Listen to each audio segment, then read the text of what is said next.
Ano 2019, Banca CESP, órgão Defensoria Pública do Estado, prova defensor público. A respeito dos delitos tipificados na legislação extravagante, julgue item a seguir. Considerando a jurisprudência dos tribunais superiores. O porte de arma de fogo sem autorização e em desacordo com determinação legal ou regulamentar, ainda que a arma esteja desmuniciada ou comprovadamente inapta a realizar disparos, configura delito de porte ilegal de arma de fogo. Errado. Arma comprovadamente inapta a realizar disparos configura crime impossível, por ineficácia absoluta do meio. Segundo o STJ, se o laudo pericial constatar que a arma não tem nenhuma condição de efetuar disparos, não haverá crime. A arma de fogo deve possuir potencialidade lesiva, ou seja, está em condição de efetuar disparos e causar dano. Assim, o item está incorreto por afirmar que a arma comprovadamente inapta a realizar disparos configura delito de porte ilegal de arma de fogo. Ano 2019, Banca CESP, órgão Polícia Rodoviária Federal, prova Policial Rodoviário Federal. No item a seguir é apresentada uma situação hipotética seguida de uma assertiva a ser julgada considerando-se o Estatuto do Desarmamento, o Estatuto da Criança e do Adolescente e o Sistema Nacional de Políticas Públicas sobre Drogas. Em uma operação da PRF, foram encontradas no veículo de Sandro munição de arma de fogo de uso permitido e no veículo de Eurípides munição de uso restrito. Nenhum deles tinha autorização para o transporte desses artefatos. Nessa situação, considerando-se o previsto no Estatuto do Desarmamento, Sandro responderá por infração administrativa e Eurípides responderá por crime. Errado. Na situação exposta, Sandro e Eurípides responderão por crime. Sandro praticou o crime de porte ilegal de arma de fogo de uso permitido, artigo 14 da Lei nº 10.826. Artigo 14. Portar, deter, adquirir, fornecer, receber, ter em depósito, transportar, ceder, ainda que gratuitamente, emprestar, remeter, entregar, manter sob guarda ou ocultar arma de fogo, acessórios ou munição de uso permitido, sem autorização e em desacordo com determinação legal ou regulamentar. Pena reclusão de 2 a 4 anos e multa. Parágrafo único. O crime previsto nesse artigo é inafiançável, salvo quando a arma de fogo estiver registrada em nome do agente. Eurípides praticou o crime de posse ou porte ilegal de arma de fogo de uso restrito, artigo 16 da Lei 10.826 de 2003. Artigo 16. Possuir, deter, portar, adquirir, fornecer, receber, ter em depósito, transportar, ceder, ainda que gratuitamente, emprestar, remeter, empregar, manter sob sua guarda ou ocultar arma de fogo, acessórios ou munições de uso restrito, ter autorização em desacordo com determinação legal ou regulamentar. Pena reclusão de 3 a 6 anos e multa. Portanto, o item está incorreto, pois Sandro responderá pelo crime previsto no artigo 14 e não por infração administrativa. Em 2018, Banca CESP, órgão Polícia Civil do Ceará, prova delegado de polícia. Julgue o item seguinte, referente a crimes de trânsito e a posse e porte de arma de fogo, de acordo com a jurisprudência e legislação pertinentes. Porte de arma de fogo de uso permitido sem autorização, mas desmuniciada, não configura o delito de porte ilegal, previsto no Estatuto do Desarmamento, tendo em vista ser um crime de perigo concreto, cujo objeto jurídico tutelado é a incolumidade física.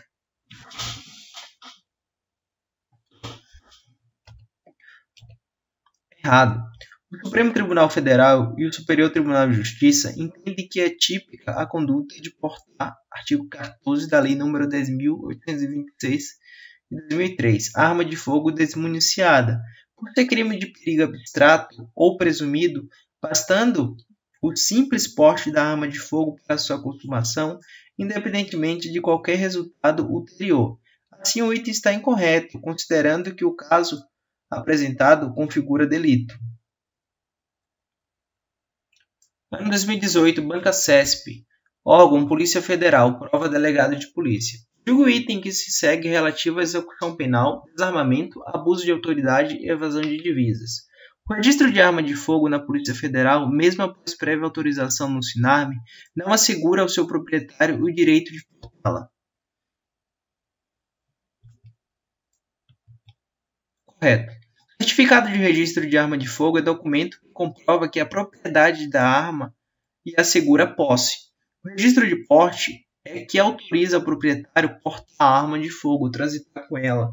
Veja por oportuno o artigo 5º Caput-Lei nº 10.826/2003. Artigo 5º. O certificado de registro de arma de fogo, com validade em todo o território nacional, autoriza o seu proprietário a manter a arma de fogo exclusivamente no interior de sua residência ou domicílio, ou dependências desses, ou ainda no seu local de trabalho, desde que seja ele o titular ou responsável legal pelo estabelecimento ou empresa. Ano 2018, Banca CESP, órgão Polícia Federal, prova perito criminal. Samuel disparou sem querer sua arma de fogo em via pública. Nessa situação, ainda que o disparo tenha sido de forma acidental ou culposamente, Samuel responderá pelo crime de disparo de arma de fogo previsto no Estatuto do Desarmamento.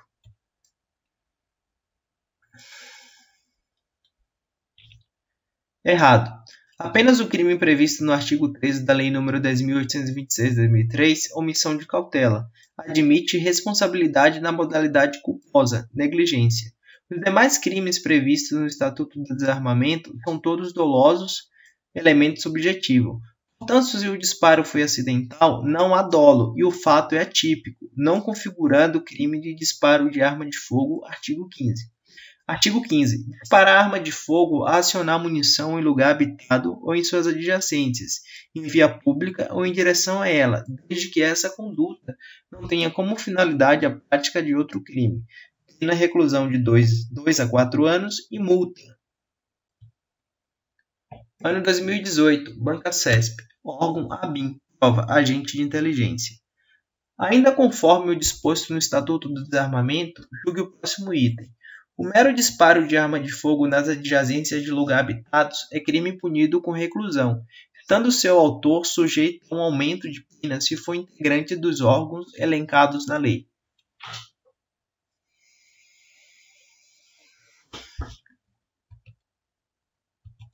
Correto.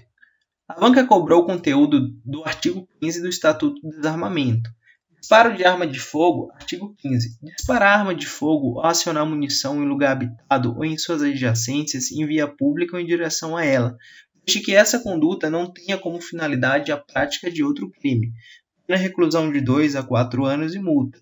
Destaca-se na Lei nº 10.826/2003, os únicos crimes apenados com detenção são a posse irregular de arma de fogo de uso permitido, artigo 12, e a omissão de cautela, artigo 13. Sobre o aumento de pena está previsto o artigo 20, parágrafo 1º. Artigo 20. Nos crimes previstos nos artigos 14, 15, 16, 17 e 18, a pena é aumentada da metade se forem praticados por integrantes dos órgãos e empresas referidas nos artigos 6º, 7º e 8º desta lei, ou o agente for reincidente específico em crimes dessa natureza. Ano 2011, Banca CESP, órgão Polícia Civil Espírito Santo, prova perito papiloscópico. Quando o documento de identidade for indispensável para a entrada da pessoa em órgão público, seus dados deverão ser anotados no ato e o documento deverá ser-lhe devolvido no prazo máximo de 5 dias.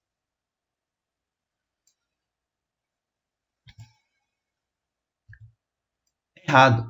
Nesse caso, identificação, a devolução deve ser imediata. Artigo 2º, parágrafo 2º. O prazo de 5 dias, extração de dados, é aplicável na hipótese do artigo 2º, caput. Artigo 2º. Quando para a realização de determinado ato for exigida a apresentação de documento de identificação, a pessoa que fizer a exigência fará extrair no prazo de até 5 dias os dados que interessarem, devolvendo em seguida o documento ao seu exibidor. Parágrafo 2º. Quando o documento de identidade for indispensável para a entrada da pessoa em órgão público ou particulares, serão seus dados anotados no ato e devolvido o documento imediatamente ao interessado. Ano 2011, Banca CESP, órgão Polícia Civil de Espírito Santo, perito papiloscópico. Constitui contravenção penal a retenção injustificada de qualquer documento de identificação pessoal. Correto. O artigo 3º prevê que a retenção injustificada de fato constitui contravenção penal e não crime. Artigo 3º. Constitui contravenção penal punível com pena de prisão simples de 1 a 3 meses ou multa a retenção de qualquer documento a que se refere esta lei. Ano 2010, Banca CESP, Sebrasp, órgão Ministério Público da União, prova técnico. Que se refere à apresentação e ao uso de documentos de identificação pessoal, julgue o item seguinte. Não é permitido à pessoa física ou jurídica de direito público ou privado reter qualquer documento de identificação pessoal.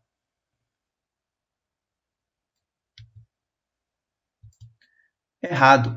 A retenção de documentos de identificação pessoal é proibida, sendo possível somente para a realização de ato em que se exija a apresentação de documento de identificação. Nesse caso, a pessoa que fizer a exigência poderá fazer a retenção por até 5 dias, não podendo seu prazo prorrogado. O artigo 2º, parágrafo 2º, trata de hipótese de retenção de documento de identificação pessoal para extração de informações no prazo máximo de 5 dias. Logo, o item está incorreto. Artigo 1º. A nenhuma pessoa física, bem como a nenhuma pessoa jurídica de direito público ou de direito privado, é lícito reter qualquer documento de identificação pessoal, ainda que apresentado por fotocópia autenticada ou por pública forma, inclusive comprovadamente equiparação com o serviço militar, título eleitoral, carteira profissional, certidão de registro de nascimento, certidão de casamento, comprovante de naturalização e carteira de identificação de estrangeiro. Artigo 2º. Quando para a realização de determinado ato for exigida a apresentação de documento de identificação, a pessoa que fizer a exigência fará extrair, no prazo de até 5 dias, os dados que interessarem, devolvendo em seguida o documento ao seu exibidor. Além do prazo previsto nesse artigo, somente por ordem judicial poderá ser retido qualquer documento de identificação pessoal. Ano 2020, Banca CESP, órgão Ministério Público do Estado, analista ministerial. A respeito da Lei de Crime de Tortura, Lei nº 9.455 de 97, julgue o próximo item.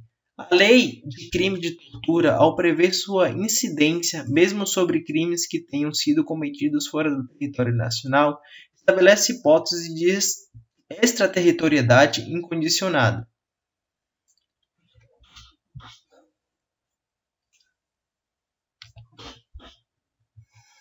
Correto. Na lei que define os crimes de tortura, artigo 2º, o legislador incluiu no ordenamento jurídico brasileiro mais uma hipótese de extraterritorialidade de lei penal brasileira, aplicada a fato ocorrido fora do território nacional, ou seja, a de o delito não ter sido praticado no território e a vítima ser brasileira, ou encontrar-se o agente em local sob a jurisdição nacional. Artigo 2º. O disposto nessa lei aplica-se ainda quando o crime não tenha sido cometido em território nacional, sendo a vítima brasileira ou encontrando-se o agente em local sob jurisdição brasileira.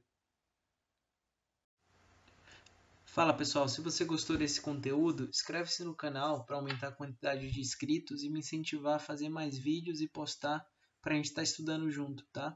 Muito obrigado aí, valeu e até o próximo.